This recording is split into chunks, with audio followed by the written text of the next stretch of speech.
दोनों वहां से चल देते हैं। तभी तेज हवा के साथ बारिश होने लगती है। बारिश में भीगते हुए दोनों घर तरफ जा ही रहे होते हैं। तभी पेड़ की एक डाल टूटकर उनके ऊपर ही गिर जाती है। पेड़ की डाल गिरने से अशोक की उसी समय मृत्यु हो जाती है और नयन के सर पर चोट लगने से उसकी आंखों की रोशनी चली जाती है।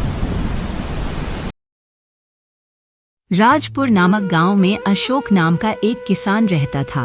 वह गांव में ही खेती करके अपना जीवन बिताता था। आज तो बहुत मेहनत हो गई है और धूप भी हो गई है। अब मुझे घर चलना चाहिए।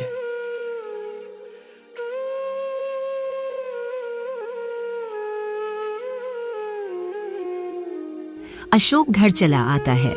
अशोक के परिवार में कुल 3 लोग थे। अशोक की माँ और उसका एक बेटा। उसके बेटे का नाम नयन था।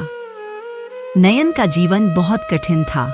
नयन का जन्म होने के 3 महीने बाद ही उसकी माँ का देहांत हो गया था, इसलिए उसके पिता और दादी ही उसके लिए सब कुछ थे। नयन को चित्र बनाने का बहुत शौक था।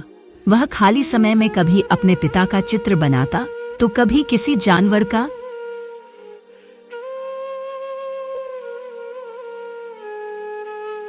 एक दिन अशोक अपना फावड़ा लेकर खेत में जाने लगता है। तभी नयन अशोक के पास आता है। पापा, आज मुझे भी लेकर चलो न खेत दिखाने। नहीं बेटा, तुम वहां क्या करोगे? तुम घर पर ही रहो अपनी दादी के साथ। नहीं पापा, मुझे भी चलना है। तभी नयन की दादी आती है।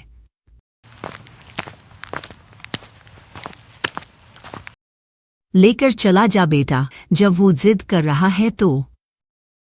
ठीक है चलो, पर वहां जाकर कोई शरारत मत करना। ठीक है पिताजी। नयन और उसके पिता चल देते हैं खेत पर काम करने। नयन पहली बार खेत देखने जा रहा था, इसलिए बहुत खुश था। दोनों खेत में पहुंच जाते हैं। बेटा तुम यही बैठे रहो, कहीं जाना मत। ठीक है पिताजी। अशोक खेत में काम करने लगता है। नयन वहीं पर बैठा होता है। तभी अचानक से मौसम बिगड़ने लगता है। तेज हवाएं चलने लगती है। लगता है आंधी तूफान आने वाला है। इससे पहले कि आंधी तूफान तेज हो जाए, मुझे घर चलना चाहिए। दोनों वहां से चल देते हैं। तभी तेज हवा के साथ बारिश होने लगती है। बारिश में भीगते हुए दोनों घर तरफ जा ही रहे होते हैं।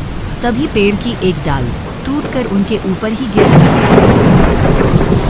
पेड़ की डाल गिरने से अशोक की उसी समय मृत्यु हो जाती है और नयन के सर पर चोट लगने से उसकी आंखों की रोशनी चली जाती है।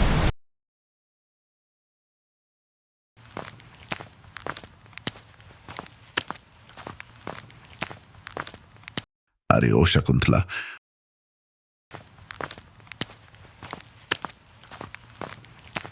क्या हुआ मुखिया जी? आज तुमने कहा था कि मेरी सारी उधारी चुका दोगी। अरे मुखिया जी, आप तो मेरी हालत देख ही रहे हो। नयन को कुछ दिखाई ही नहीं पड़ता। अकेले मैं क्या क्या करूंगी? मैं कुछ नहीं जानता, मुझे मेरे पैसे चाहिए। ठीक है, मुझे 1 हफ्ते का और समय दीजिए, मैं आपके पैसे लौटा दूंगी। अगर तुमने पैसे वापस नहीं किए तो इस घर पर भी कब्जा कर लूंगा।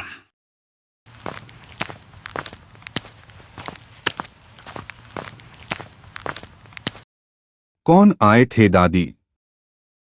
मुखिया जी आए थे बेटा, अपना पैसा लेने। अब तो बोल रहे हैं कि अगर इस बार पैसे नहीं दिए तो इस घर पर भी कब्जा कर लेंगे। मैं क्या करूं, मुझे तो कुछ समझ में ही नहीं आ रहा है। ऐसे और कितने दिन तक करोगी दादिया? अब तो मुझे ही कुछ करना पड़ेगा। नयन एकांत में चला जाता है और सोचने लगता है। मैं तो अंधा हूं, मैं क्या ही कुछ करूंगा। फिर उसके दिमाग में एक विचार आता है। अगले दिन ही वो ब्रश लेकर अपनी दादी की आवाज को अपने मन में कल्पना करके उनका चित्र बनाने लगता है। नयन काफी देर तक मेहनत करता है, तभी उसकी दादी आ जाती है। क्या कर रहे हो बेटा? मैं आपका चित्र बना रहा हूँ दादी, देखो कैसी है। शकुंतला देखती है तो दंग रह जाती है। ये मेरी इतनी सुंदर चित्र तुमने बनाई है। दादी बहुत प्रसन्न होती है। ये देखकर नयन भी बहुत खुश होता है। धीरे धीरे पूरे गांव में शोर हो जाता है कि नयन बहुत सुंदर चित्र बनाता है। गांव में बहुत से लोग आने लगते हैं अपना चित्र बनवाने।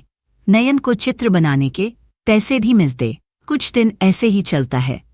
एक दिन राजपुर के राजा घोषणा करते हैं।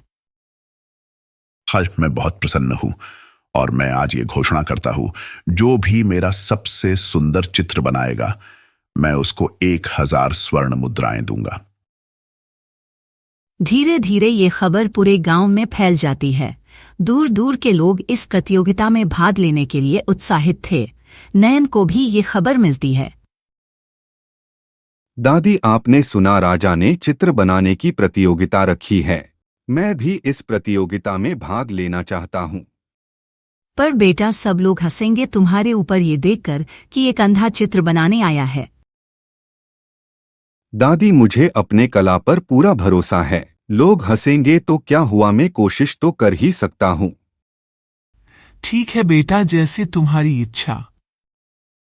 प्रतियोगिता में भाग लेने के लिए नयन अपना सामान लेकर अपनी दादी के साथ राजा के दरबार में पहुंच जाता है। नयन को देखकर एक चित्रकार बोला, लो, अब अंधे भी चित्र बनाएंगे। नयन सबकी बातें सुनता है और कहता है, महाराज, मैं भी इस प्रतियोगिता में भाग लेना चाहता हूँ। पर तुम तो देख भी नहीं पाते तो चित्र कैसे बनाओगे? मैं आपकी आवाज को सुनकर ही आपका चित्र बना सकता हूँ। ठीक है, आज सब लोग देखेंगे तुम्हारे कलाकारी को। प्रतियोगिता की शुरुआत होती है। सब लोग राजा का चित्र बनाने लगते हैं। नयन भी महाराज की आवाज सुनकर अपने मन में कल्पना करके उनका चित्र बनाने लगता है। सब लोग की निगाह नयन के ऊपर ही रहती है। आखिरकार प्रतियोगिता संपन्न होती है। महाराज निरीक्षण के लिए सबका चित्र देखने लगते हैं।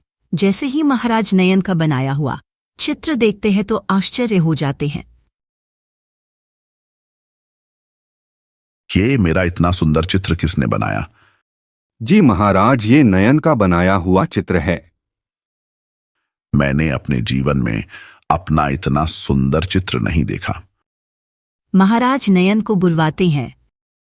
नयन, तुम्हारे हाथों में जादू है। इतना सुंदर तस्वीर मैंने आज तक नहीं देखा। इस प्रतियोगिता के विजेता तुम ही हो। अपना इनाम स्वीकार करो। राजा नयन को 1000 स्वर्ण मुद्राएं देते हैं। नयन खुशी खुशी अपने घर चला आता है। नयन की दादी मुखिया को सारा उधारी दे देती है और खुशी खुशी रहने लगते हैं।